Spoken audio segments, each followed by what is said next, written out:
Press the bell icon on the YouTube app and never miss another update.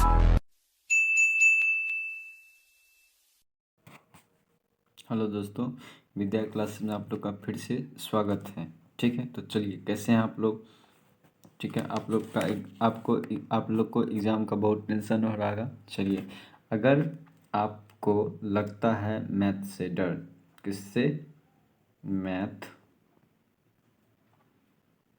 Math से डर लगता है, क्या लगता है? मैथ से अगर आपको लगता है डर, तो डरने की कोई बात नहीं, डरना मना है, डरना मना है। ठीक है, तो इसी चीज़ को हम आप लोग के लिए लेके आए हैं। ठीक है, चलिए हम लोग आज देखते हैं निर्देशांक ज्यामिति। हम लोग जो है मैथ के बारे में पढ़ेंगे। मैथ में पहला चैप्टर जो हम लोग पढ़ रहे हैं वो है निर्देशांक ज्यामिति। निर्देशांक ज्यामिति क्या चीज़ है? निर्देशांक ज्यामिति। ठीक है, ठीक ना। चलिए, निर्देशांक ज्यामिति, उसमें अगर आपसे कहा जाए कि ये कोई लाइन है, ठीक है, पी कोई पॉइंट है जिसका नाम है एक्स वाई, तो बोल देते हैं x1 y1।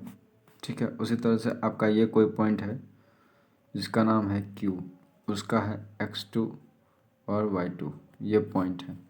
ठीक है, आपसे बोलेगा कि पी क्यू के बीच का दूरी बताइए, तो कुछ नहीं करना, लिखना है रूट x2 माइनस x1 का whole square plus y2 minus y1 का होल स्क्वायर रूट अंडर। बस ये फार्मूला आपको याद रखना है, किसके लिए? दूरी के लिए। ठीक है, समझे? समझ गए, है ना। चलिए आगे बढ़ते हैं। दूसरा, अगर मान लीजिए कह दिया कि पॉइंट है, अगर कह दिया कि P एक पॉइंट है एक्स और वाई की मूल बिंदु से दूरी, मूल बिंदु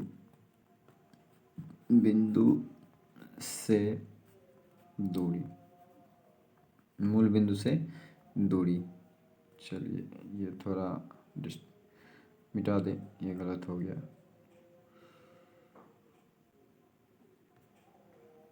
मूल बिंदु से दूरी जब भी कहेगा तो इसको क्या बोलेंगे? एक्स स्क्वायर प्लस का वाई स्क्वायर और इस पर क्या दे देंगे? रूट। समझे?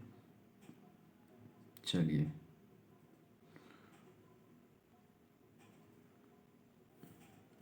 नेक्स्ट चलते हैं। अगर मान लीजिए कोई लाइन है,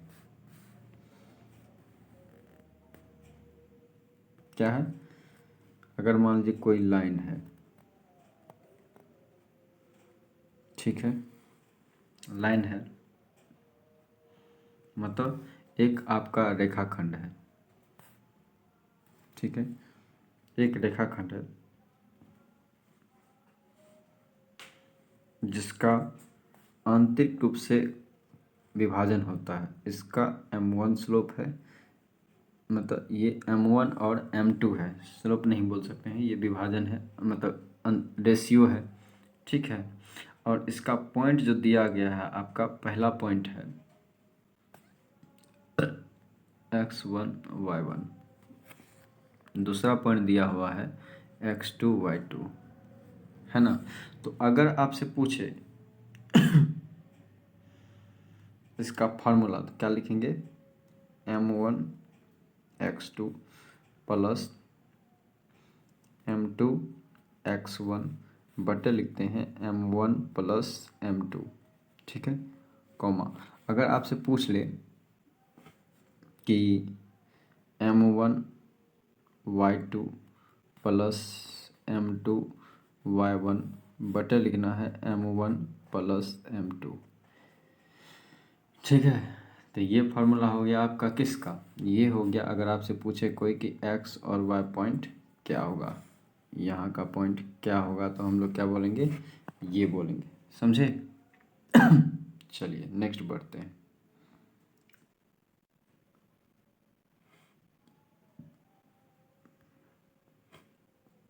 चलिए नेक्स्ट बढ़ते हैं। अगर मान लीजिए अगर ये कोई पॉइंट है, वही वाला बात है, अगर मान लीजिए P कोई पॉइंट है x1 y1 और Q कोई पॉइंट है जिसका है x2 y2। अगर आपसे कोई मिड पॉइंट पूछ ले तो क्या करना है, कुछ नहीं करना। मिड पॉइंट पूछेगा जैसे तो हमको कुछ नहीं करना, बोलेंगे x2 प्लस x1 बटे 2, फिर दूसरा y2 प्लस y1 बटे 2। तो ये आपका क्या हो जाएगा, मिड पॉइंट निकल जाएगा। समझे? ठीक ना? चलिए अब हम लोग पढ़ते हैं त्रिभुज का क्षेत्रफल। किसका क्षेत्रफल? त्रिभुज का क्षेत्रफल। ये है A और ये है B और ये है C। आपको 3 पॉइंट दिया रहेगा, जैसे x1 y1, ये दिया रहेगा x2 y2 और ये पॉइंट दिया रहेगा x3 y3। ठीक है, क्या दिया रहेगा आपको, ये दिया हुआ रहेगा। ठीक है, आपसे पूछेगा कि भैया इसका क्षेत्रफल बताओ, मतलब एरिया बताओ, क्या लिखेंगे, लिखेंगे 1/2 ब्रैकेट मारेंगे मोड। ठीक है, क्या लिखेंगे, x1 लिखेंगे तो लिखेंगे y2 minus y1 plus x2 जैसे लिखेंगे तो लिखेंगे y3 माइनस y1, फिर क्या लिखेंगे प्लस x3 जैसे लिखेंगे तो इसमें लिखेंगे y1 माइनस y2। समझे? ये क्या कहलाता है, त्रिभुज का क्षेत्रफल कहलाता है। क्या कहलाता है, क्षेत्रफल कहलाता है। समझे? अगर आपसे इसी में पूछ दे यही त्रिभुज है और इसका आप केंद्रक बताइए, मतलब जी बताइए, जैसे अभी निकाले थे, तो इसमें लिखेंगे x1 plus x2 plus x3 बट्टा 3, फिर लिखेंगे y1 plus y2 plus y3 बट्टा 3। ठीक है, तो ये आ जाता है आपका क्या, मिड पॉइंट, जिसको बोलते हैं केंद्रक। समझे? देखिए क्या क्या पढ़े हम लोग, यहाँ से शुरू से पढ़े, है ना, हम लोग यहाँ से पढ़े, है ना, यहाँ से पढ़ने के बाद हम लोग यहाँ पढ़ते गए, यहाँ आए, ये सब देखें, है ना, ये सब m और n के रेशियो में देखें। ठीक है, उसके बाद हम लोग त्रिभुज के बारे में देखें, है ना, त्रिभुज के बारे में देखने के बाद इसका क्षेत्रफल पढ़ें, ये सब पढ़ें। तो निर्देशांक ज्यामिति में आपको इतना याद रखना है। ठीक है, क्या करना है, इतना याद रखना है। ठीक है, तो चलिए आज के लिए इतना ही मैथ में, फिर हम लोग नेक्स्ट देखेंगे अगले रोज। ठीक है, वीडियो को आप लोग ज़्यादा से ज़्यादा शेयर कीजिए, इसमें हम लोग कल से ऑब्जेक्टिव क्वेश्चन भी देखेंगे। ठीक है, चलिए धन्यवाद।